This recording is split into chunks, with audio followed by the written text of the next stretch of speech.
اور یہاں پر عیسائیوں کے کرنا میں مطلب جو کام انہوں نے کیے تھے یہودیوں نے وہی کام عیسائیوں نے کیے ہیں. جیسے انہوں نے انبیاء کو قتل کیا تھا یہ بھی انبیاء کو قتل کرتے رہے اور انبیاء کو ناحق قتل کرتے رہے ہیں. وَيَقْتُلُونَ النَّبِيِّينَ بِغَيْرِ حَقٍّ وَيَقْتُلُونَ الَّذِينَ يَأْمُرُونَ بِالْقِسْطِ مِنَ النَّاسِ وَبَشِّرْهُم بِعَذَابٍ أَلِيمٍ. اور جو انصاف کرنے کا حکم دیتے ہیں انہیں بھی مار ڈالتے ہیں ان کو دکھ دینے والے عذاب کی خوشخبری سنا دو. یعنی یہ 70 انبیاء تھے جنہوں نے دعوت دی تھی یہ عیسائیوں کو. جیسے یہودیوں کا یہ چلا کہ بنی اسرائیلی میں تھے تو 70 انبیاء کو مسند احمد کی ایک حدیث ہے اس میں آپ علیہ السلام نے فرمایا کہ ان لوگوں نے 70 انبیاء کو ایک ہی وقت یعنی صبح کے وقت ان لوگوں نے قتل کیا ہے. 70 انبیاء ایک ہی دن میں. ہاں جی صبح کے وقت یعنی دوپہر ہونے سے پہلے جو الفاظ ہیں حدیث کے کہ صبح کے وقت. اور شام کے وقت اسی دن ان لوگوں کو قتل کیا تھا جو لوگ ان کو اس کام سے روکا کرتے تھے. اور نبی علیہ الصلوۃ والسلام نے فرمایا 70 ایک دن میں نہیں ہوتے 43 ایک دن میں. 43 کے الفاظ ہیں جس میں مسند احمد کی حدیث فرمایا کہ نبی علیہ الصلوۃ والسلام نے بنی اسرائیل نے صبح کے وقت 43 لوگوں کو اور 170 لوگ 43 انبیاء کو شہید کیا.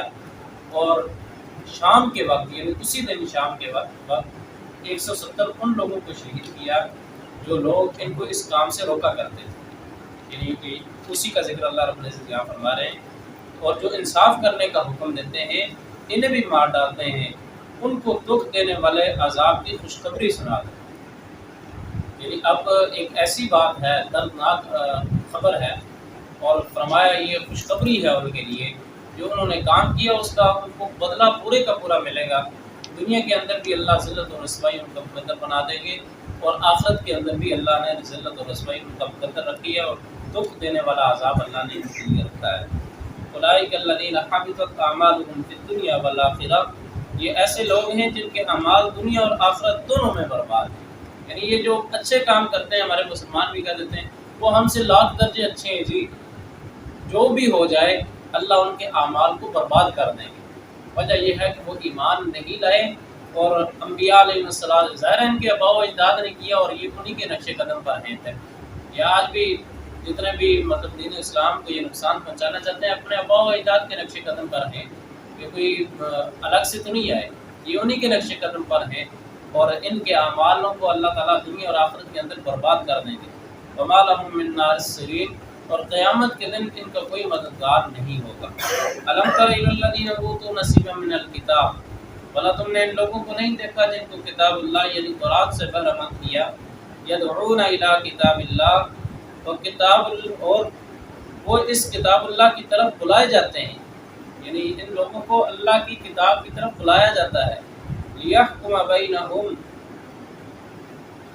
تاکہ ان کے جتنے بھی تنازعات ہیں ان کا فیصلہ کیا جائے. ثم یتولی فریق منہم وہم معرضون.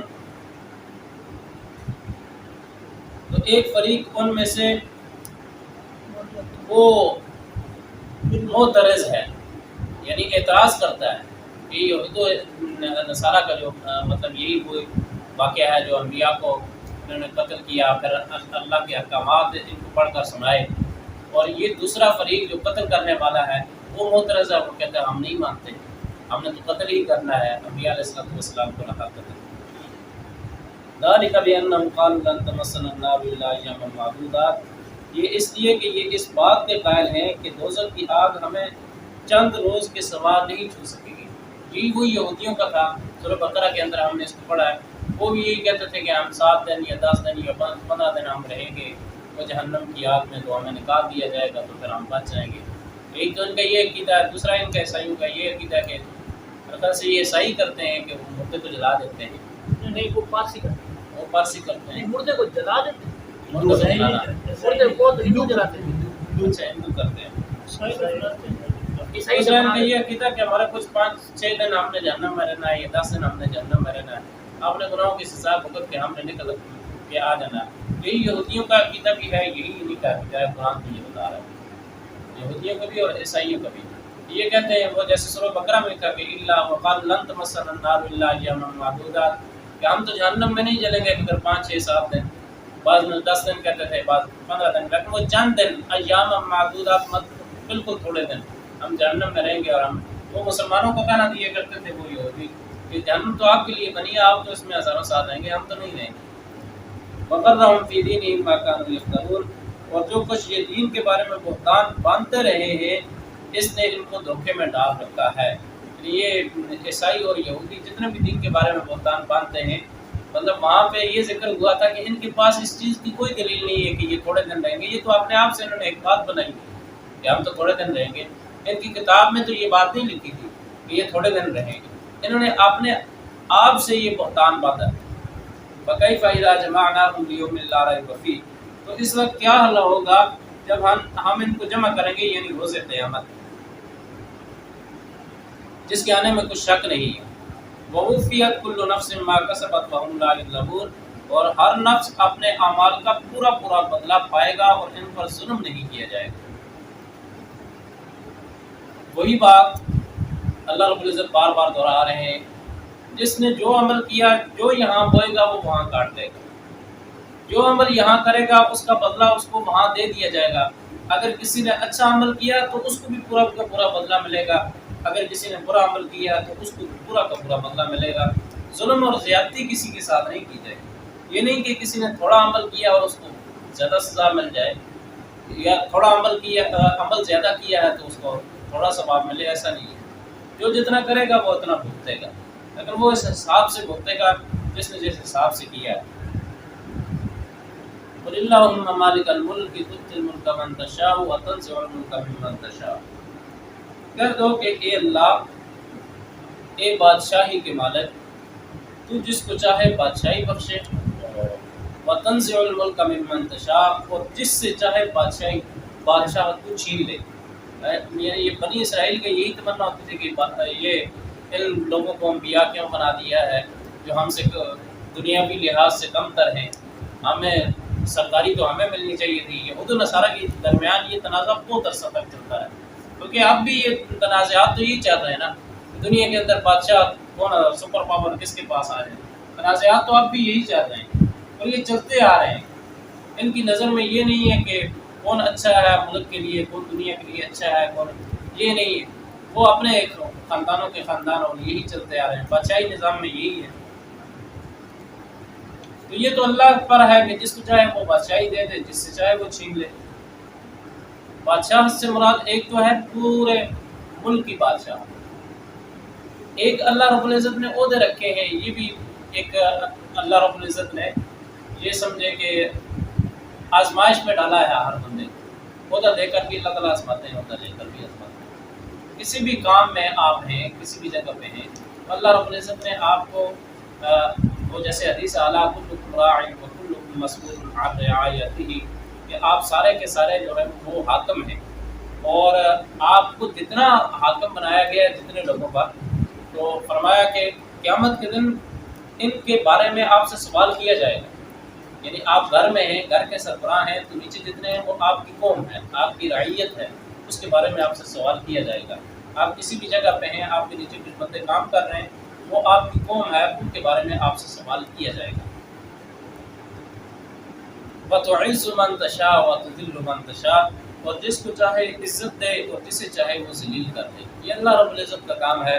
عزت اور ذلت یہ ایسی چیز ہے کہ اللہ رب العزت جس کو چاہیں اس کو عزت دے دیتے ہیں۔ بسا اوقات بڑے بڑے عہدوں پر بیٹھے لوگ ذلیل ہو رہے ہوتے ہیں اور ایک بچی کو اللہ تعالیٰ عزت دے رہے ہوتے ہیں۔ جیسے یہ پچھلے سال شاید ایسے ہوا تھا، وہ ایک بابا جی بکری چرانے والے بلوچستان سے بہت سی جگہ سے ہو گئے تھے، ان لوگوں نے وہ آپ نے شاید دیکھی ہوگی صحابی رسول آگے کہ ویڈیو ایسے بنائی نا، وہ ایک پرانے دور کے لگ رہے تھے، تو لوگوں نے دڑا دڑ شیئر کی کہ صحابہ اکرام میں سے کوئی بندہ رہ گیا ہے، چھڑی ویسے تھی ویسے پکی بڑی ان کو عزت ملی وہاں پہ۔ ایک بکریاں چرانے والا تھا، بعد میں پتہ چلا یہاں بلوچستان میں، اور اس کے بعد پتہ چلا ان کا دربار بھی دم درود شروع ہو گیا، دم درود شروع ہو گئے۔